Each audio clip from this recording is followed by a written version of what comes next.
Hi friends, welcome to my channel A to Z Anu make smart. ఈరోజు దుర్గాదేవి కథ. భవానీ మాతను దుర్గా అని కూడా పిలుస్తారు కదా. దీనికి కారణం ఏమిటి అని మహర్షి సూతుణ్ణి ప్రశ్నించాడు.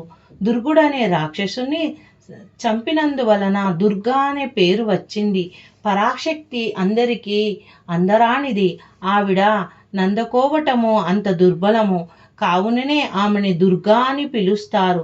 అత్యంత నియమ నిష్టలతో సేవిస్తే కాని ఆమె సంతృప్తి చెందదు. ఆవిడను ఆరాధించి వారికి కనకవస్తు వాహనాలని ఇచ్చి ఆశీర్వదిస్తుంది. కావున కనకదుర్గ అయింది. దుర్గాదేవి అసుర సంహారమందు అమ్మవారి నుండి 9 మంది దివ్యమైన దుర్గాశక్తి మూర్తులు ఉద్భవింపచేసింది. వారే శైలపుత్రి.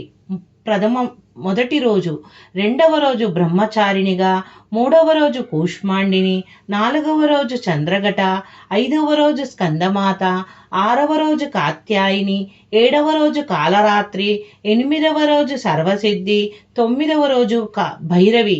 వీరినే నవదుర్గలు అంటారు.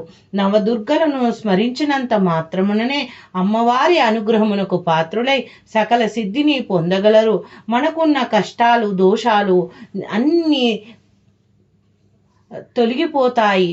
మనకు కోరినవన్నీ ఇచ్చే చల్లని తల్లి ఆ దుర్గాదేవి. ఈ నవరాత్రులని 9 విధాలుగా అమ్మవారిని భక్తి శ్రద్ధలతో పూజించిన వారికి కొంగు బంగారినే సదా తోడుగా ఉంటుంది. ఇది ముమ్మాటికి సత్యం, శాస్త్రవాక్యం. Thank you for watching my video. Please subscribe and share. Hi friends, welcome to my channel.